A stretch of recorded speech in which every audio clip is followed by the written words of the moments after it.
Hey everyone, आज हम देखेंगे चैप्टर 3 मूविंग एवरेज।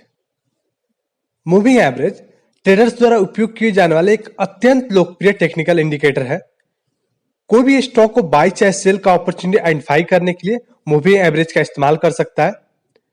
शुरू करने के लिए हम मूविंग एवरेज के बुनियादी समझ से शुरू करेंगे। एक सिचुएशन को कंसीडर कीजिए जहां आप मारिको लिमिटेड का एवरेज क्लोजिंग प्राइस कैलकुलेट करना चाहते हैं लेटेस्ट 5 डे के लिए। डाटा कुछ ऐसा है।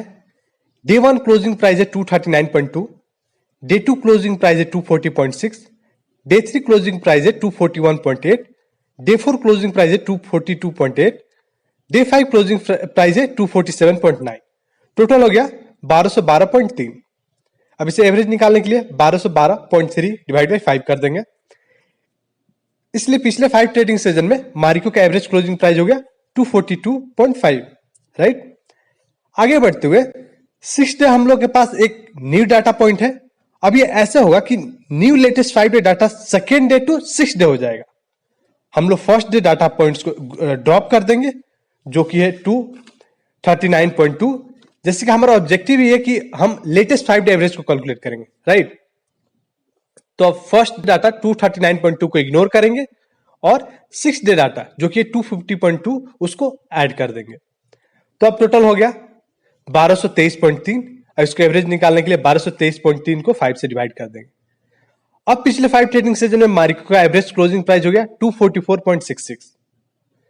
हमने लेटेस्ट डाटा यानी 6 डे को इंक्लूड किया और ओल्डेस्ट डाटा यानी फर्स्ट डे को निकाल दिया न्यू 5 डे एवरेज को कैलकुलेट करने के लिए। अब 7th डे को हम लोग 7वें दिन का डाटा को इंक्लूड करेंगे और सेकेंड डे डाटा को निकाल देंगे। 8वें दिन को हम लोग 8th डे डाटा को इंक्लूड करेंगे और 3rd डे डाटा को निकाल देंगे। ऐसे ही आगे होते जाएगा।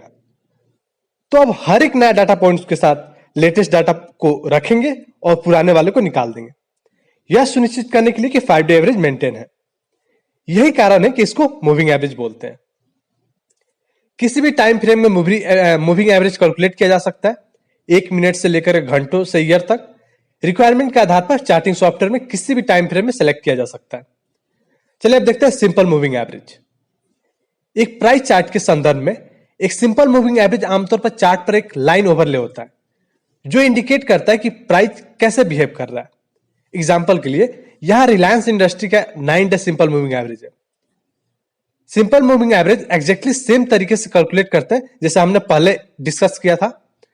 हम लोग पहले 5 day simple moving average discuss किया था और अभी हम लोग 9 डे सिंपल मूविंग एवरेज को देख रहे हैं।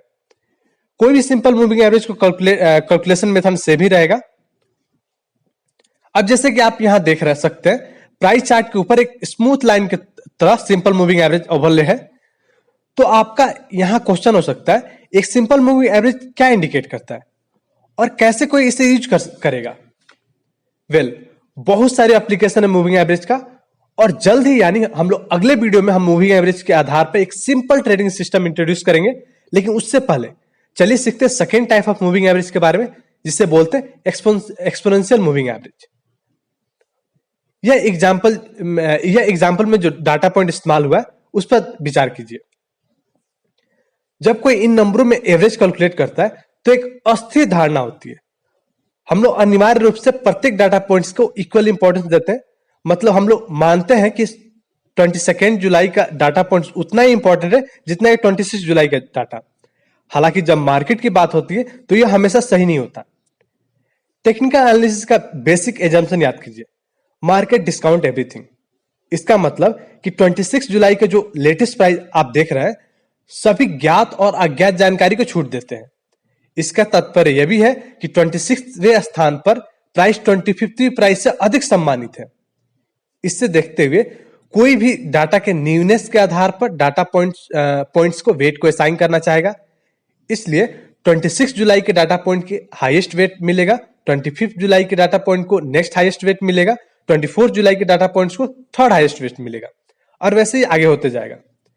ऐसा करके मैंने अनिवार्य रूप से डाटा पॉइंट्स को उनके न्यूनेस के अनुसार स्केल किया है। लेटेस्ट डाटा पॉइंट जो होगा उससे मैक्सिमम अटेंशन मिलेगा और जो ओल्डेस्ट डाटा पॉइंट होगा उससे लीस्ट अटेंशन मिलेगा। इस स्केल टेक्निक का उपयोग करके कैलकुलेट की गई एवरेज एक्सपोनेंशियल मूविंग एवरेज देती है। हालांकि ईएमए कैलकुलेशन सिंपल है, इसे सिंपली हम इसे इग्नोर कर रहे हैं क्योंकि ज्यादातर टेक्निकल एनालिसिस सॉफ्टवेयर में आसानी से ईएमओ को प्राइस पे लगा सकते हैं, जस्ट ड्रैग एंड ड्रॉप करके। इसलिए ये अच्छा होगा कि हम लोग अपना ध्यान ईएमए के एप्लीकेशन पे लगाए बजाय कि उसके कैलकुलेशन पे। ओके, यहाँ एक रिलायंस लिमिटेड का चार्ट है। मैंने रिलायंस के क्लोजिंग प्राइस पर एक 50 day simple moving average red में और एक 50 day exponential moving average blue में प्लॉट किया है। हालांकि दोनों सिंपल मूविंग एवरेज और exponential moving average 50 day period का है। आप नोटिस कर सकते हैं कि एक्सपोनेंशियल मूविंग एवरेज ज्यादा प्राइस को रिएक्ट कर रहा है और इसलिए यह प्राइस के साथ साथ है। एक्सपोनेंशियल मूविंग एवरेज को करंट मार्केट प्राइस पे क्विक रिएक्ट करने का रीजन यह है कि एक्सपोनेंशियल मूविंग एवरेज ज्यादा important most recent data point को देता है, इसलिए एक्सपोनेंशियल मूविंग एवरेज प्राइस को ज्यादा रिएक्ट करता है। एक्सपोनेंशियल मूविंग एवरेज ट्रेडर को तेजी से ट्रेडिंग डिसीजन लेने में हेल्प करता है, इसलिए इस रीजन के कारण ट्रेडर सिंपली मूविंग एवरेज के बजाय एक्सपोनेंशियल मूविंग एवरेज का यूज करना प्रीफर करते हैं प्राइस चार्ट पे। अब जैसे कि हम जान गए कि सिंपल मूविंग एवरेज और एक्सपोनेंशियल मूविंग एवरेज क्या है, हम लोग अगले वीडियो में देखेंगे मूविंग एवरेज क्रॉसओवर सिस्टम को, जिससे आप मार्केट में आसानी से बाइंग और सेलिंग अपॉर्चुनिटी को आइडेंटिफाई कर पाएंगे। I hope you like this video. Make sure to subscribe and hit the bell icon.